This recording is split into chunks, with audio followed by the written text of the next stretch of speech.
Halo, selamat pagi kelas 5. Akhirnya kita bertemu lagi setelah sekian lama. Jadi sekarang Ibu Yayan akan memberikan kunci jawaban IPA kelas 5 part 3.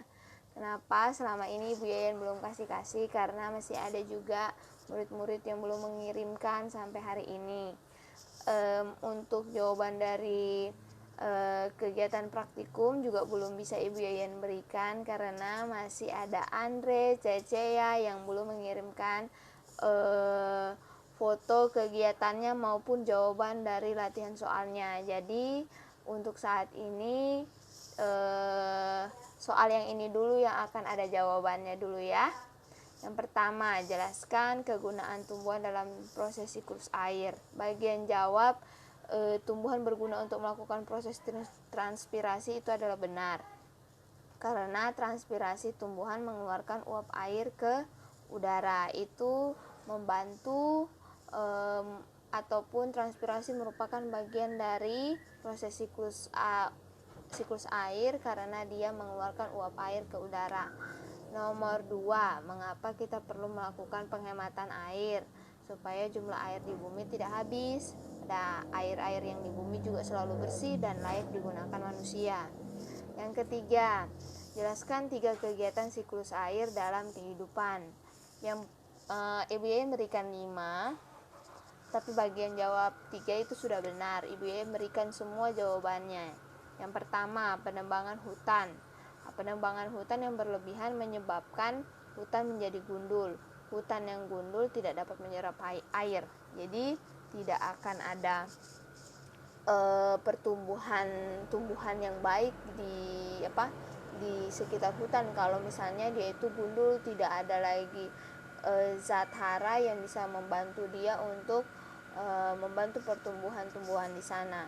Yang kedua adalah pencemaran yang sangat-sangat bahaya. Pencemaran yang sangat-sangat tinggi itu bisa mencegah naiknya uap air ke udara. Pencemaran yang sangat mempengaruhi daur air adalah pencemaran yang terjadi di laut, karena laut adalah bagian terbesar dari bumi.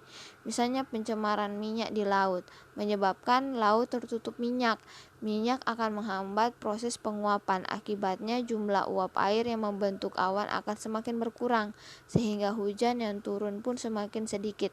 Kalau misalnya pencemaran yang diakibatkan oleh sampah, begitu juga. Kalau misalnya sampah terlalu banyak, maka sampah-sampah itu akan menutupi permukaan air, jadi tidak akan terjadi penguapan di air itu, sehingga ya tidak jadi proses evaporasi.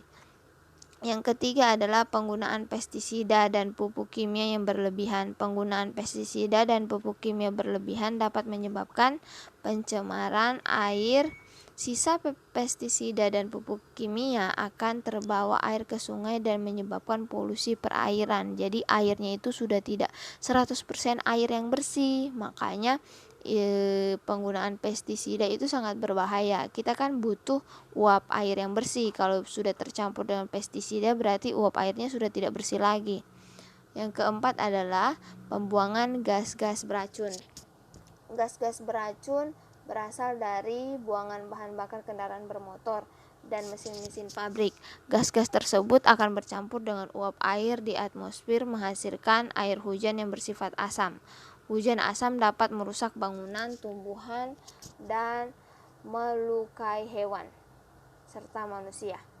Jadi karena ada pembuangan gas-gas beracun, jadi udaranya kotor. Ketika uap airnya naik ke udara, uap airnya juga jadi kotor karena udaranya kotor. Nah, itulah yang mengakibatkan terjadinya hujan asam. Hujan asam itu artinya hujan yang turun bukan 100% air, dia itu sudah bercampur racun. Yang kelima, pembangunan daerah kota. Daerah perkotaan menjadi sangat sempit karena banyak dibangun rumah, gedung, dan jalan beraspal. Akibatnya semakin sempit pula lahan hijau yang berfungsi untuk menyerap air hujan sehingga dapat mengganggu siklus air. Maksud dari kalimat ini adalah jika kita terlalu banyak bangun rumah dan rumahnya kita semen semua halamannya, itu berarti mengurangi penyerapan air di dalam tanah. Dan Kalau misalnya kita juga semen semua tanah di depan rumah kita, berarti tidak ada tumbuhan yang tumbuh gitu kan. Nah, jadi makin berkurang lagi jumlah air yang akan menguap ke udara. Itulah yang mengakibatkan hambatan dari siklus air. Yang keempat adalah jelaskan proses yang penting dalam siklus air. Jawabannya adalah evaporasi. Evaporasi adalah penguapan air yang ada di permukaan akibat adanya energi panas dari sinar matahari. Jadi penguapan terjadi karena ada energi panas dari sinar matahari yang terpancar ke bumi, sehingga airnya panas dan dia menguap ke udara. Setelah itu transpirasi, ada proses penguapan dalam daur air di permukaan bumi yang diakibatkan oleh tumbuhan. Ya, itu jawabannya kurang. Penguapan dalam daur air di permukaan bumi akibat tumbuhan gitu. Jadi transpirasi itu penguapan oleh tumbuhan.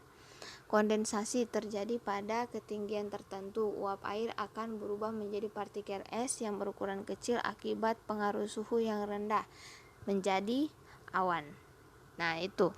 Jadi kondensasi itu akibat uap air yang naik ke atas, sudah berubah suhunya, maka mereka menjadi partikel-partikel es, suhunya sudah semakin turun dan terbentuklah awan. Setelah itu presipitasi adalah awan uap air yang terkondensasi kemudian turun ke permukaan bumi sebagai hujan. Kondensasinya tidak sedikit, artinya gumpalannya tidak sedikit. Dia sudah terlalu berat, sudah terlalu banyak sehingga dia jatuh. Oke, untuk jawaban nomor 4 itu Ibu Yayan berharap nanti kalau ada soal-soal selanjutnya jawabannya jangan hanya misalnya evaporasi adalah penguapan, transpirasi adalah penguapan oleh tumbuhan, kondensasi itu adalah pembentukan awan, presipitasi hujan turun. Salah.